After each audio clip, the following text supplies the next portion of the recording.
بیبی نارنگی های خودم چطورید؟ کلی خبر واسهتون آوردم از یوتیوبر شدن جانگکوک، از فروش نوشیدنی الکلی توسط جین، عکس جدید یونگی و کلی خبر دیگه که میخوام به ترتیب بهتون بگم که چیزی از قلم جا نمونه. بذارید خبرها رو از جین شروع کنم که اخیراً توی مصاحبهش با مجله دیکون، ان شاءالله که تلفظش همینه، گفته که با ارزش ترین چیزی که توی زندگیم دارم آرمیا هستن. آرمیا باعث شدن که من تجربه‌های خیلی خوبی رو کسب کنم و هر چی که دارم از آرمیاست و آرمیا تاثیرگذارترینن توی زندگیم. واقعاً کدوم آیدلی رو دیدید که اینقدر از فناش تعریف کنه بجز BTS؟ واقعا BTS هر موفقیتی که به دست آورد، هر بار که فرصتی داشت، اولین کاری که کرد این بود که اسم فناش آورد. خبر بعدی از جین خیلی جالبه، اونم این که ایشون به همراه سرآشپز بک جونگ وون یک شراکتی رو راه انداختن، وارد صنعت الکل شدن و قراره که یک نوشیدنی الکلی رو بدن بیرون که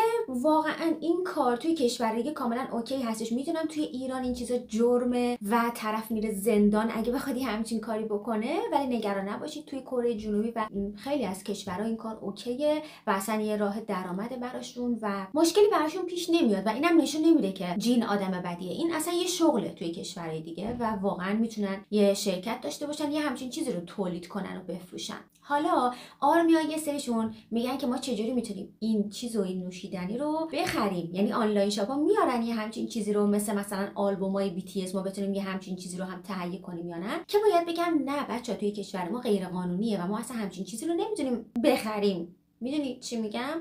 اگه یه روزی یه نفر بهتون گفتش که آره این همون نوشیدنیه که مثلا جین تولید کرده، بدونید که داره دروغ میگه، سرتون کلاه میذاره. اصلا بابت یه همچین چیزی پول ندید. چون یه جاهای دیدم که یه همچین چیزایی نوشته بودین، گفتم بهتون بگم. یکی همین که یه سری گفته بودن خب خود نوشیدنیه که غیر قانونیه ولی بطریش رو حداقل میتونیم داشته باشیم، که تا جایی که من میدونم حتی اون بطری ها هم غیر قانونی هستن و نمیتونیم اونا رو هم تهیه کنیم. یعنی هیچ جایی نیستش که بتونی بگی که میتونم بطری خالی نوشیدنی الکلی رو مثلا بخرم. همچین چیزی نیست تو کشورمون و پول بابت یه همچین چیزی ندین چون دروغه. خبر بعدی در مورد یونگی و عکس و ویدیوی جدیدشه که برای بازی BTS World اومده بیرون. BTS World اومده بیرون. بچه‌ها این عکس و ویدیویی که میبینید قدیمیه، واسه قبل سربازی. عکس جدیدش نیست متاسفانه، چون یه سری فکر کرده بودین که این عکس‌ها رو تازه گرفتن، ولی نه، این عکس قبل از سربازی گرفته شده و الان فقط توی تاریخ خودش اومده بیرون. خبر بعدی در مورد جیهوپ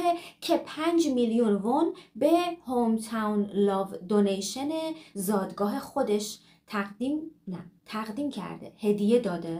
در واقع یعنی کار خیر انجام داده. فقط هم 5 میلیون وون داد. البته میگم فقط هم 5 میلیون وون پول کمی نیست، ولی کلا چون همیشه 100 میلیون پول میدن شاید به نظرتون پولش کم باشه، ولی کلا یه خیریه اینجوریه که شما حد اکثر میتونی 5 میلیون وون بدی، بیشتر نمیتونی کمک کنی و جیهوپ این کارو کرده. خبر آخرم کانال یوتیوب جانگکوکه که نشون میده جانگکوک قراره یوتیوبر بشه. نمیدونم واقعا چه برنامه‌ای برای کانال یوتیوبش داره، اما کانال یوتیوبش برای بم هستش و اون بالا هم نوشته have a good بم به زبون خودشون یعنی شب، و مثلا انگاری گفته have a good night یعنی مثلا شب خوبی داشته باشید، و گفته که اول بذارید اینجا رو خوب درست کنم. حالا نمیدونم چه برنامه‌ای برای کانالش داره. قراره که فقط ویدیو از بم بذاره، قراره که خودش هم توی ویدیوها باشه چون خودش الان سربازیه. نمیدونم واقعا قراره چیکار کنه، ولی واقعا برام خوشحال کننده بود چون که هر پیج شخصی از اعضا داشته باشیم واسمون خیلی دوست داشتنیه. ما همیشه پیجایی رو داریم که برای کل گروهه، اینکه تک تک هم بتونن محتوای خودشون رو بذارن واقعا خیلی جالبه و اگه هر ویدیوی اونجا قرار بگیره من حتما میام در موردش واسهتون ویدیو میسازم، بهتون میگم که توی اون ویدیو چیو گفته و اینجور چیزا دیگه. لینک کانال یوتیوبش هم توی دیسکریپشن و کامنت پین شده هست، میتونید برید اونجا